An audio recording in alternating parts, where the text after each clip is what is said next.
We now move to Bruno. Bruno is a great patient advocate, diabetes advocate. He is joining us in a double capacity today because Bruno also now works for IDF Global. Bruno, I think you will start with your IDF Global hat on and talk about something very big and official and global indeed, which is the WHO Global Diabetes Compact. And then you have something else to share as Bruno. So take it away. Thank you very much, Bastian. Thank you very much for the whole diabetes community and dedoc for having me. It's a huge pleasure. So to begin with, I would like to apologize in advance for all the airplane noise that you'll be hearing on the background. I live really close to airport, so yeah. So I'm here today speaking on behalf of IDF about the Global Diabetes Compact. We have been hearing a lot of noise on the past year and especially on the couple last weeks about the Global Diabetes Compact and the World Health Assembly. Bastian, if you could please move. So what is it? The idea of the Global Diabetes Compact, and it's important to highlight, is not something that started today.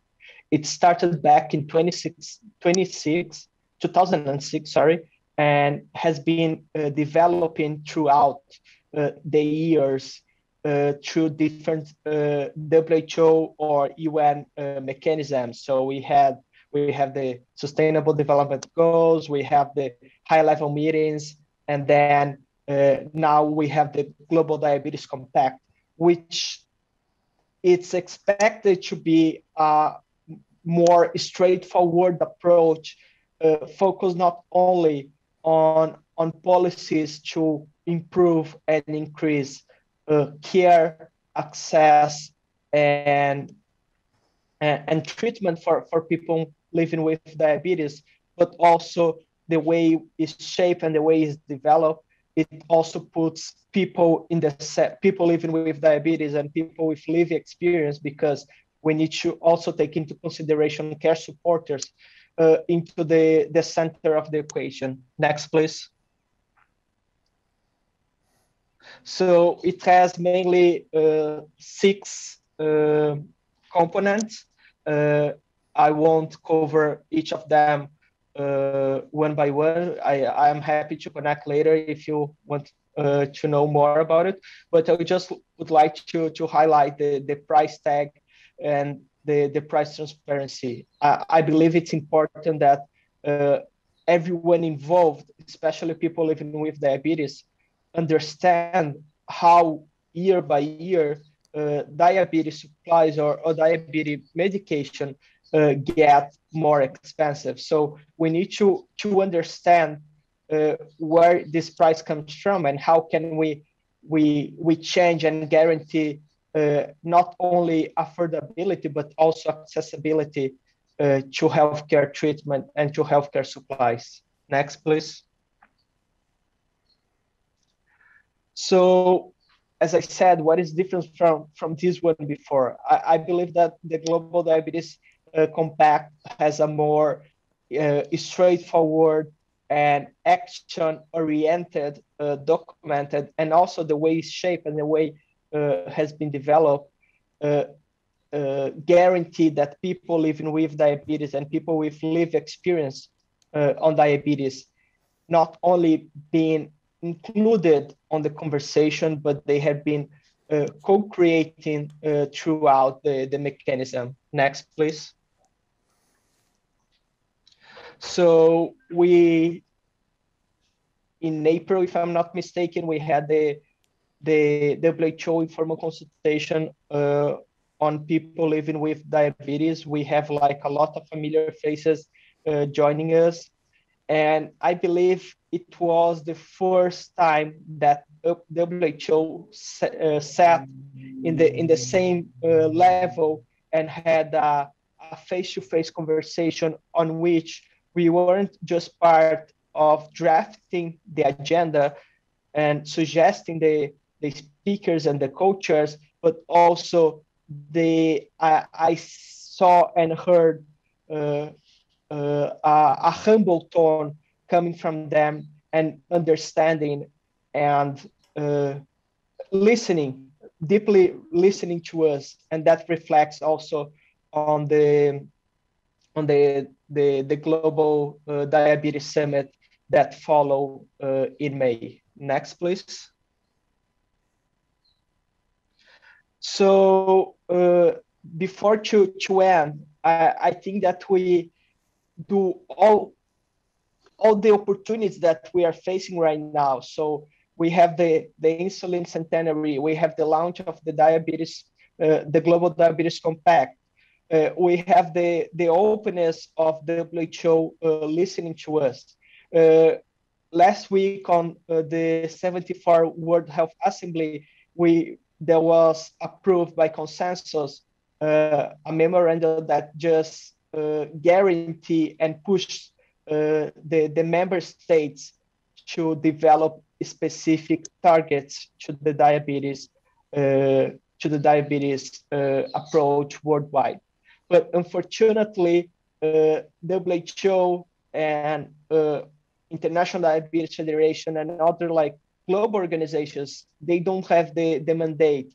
In the end of the day, it's up to the member states accountability to guarantee that all those commitments, all those volunteers' commitments are put into practice. And this is when the real fight starts. All of that would be like tokenism without us, people living with diabetes, pushing our local governments, our national governments to turn nice words, beautiful words into practice, into actions that will change life of millions living with diabetes. So thank you very much.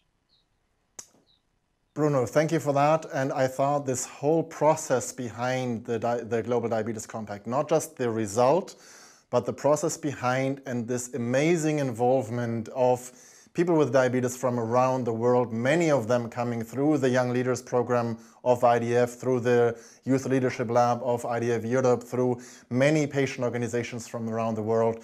I think this is what Bente Mikkelsen, the global chair of the NCD department and WHO, who I've had several meetings with through different organizations as well.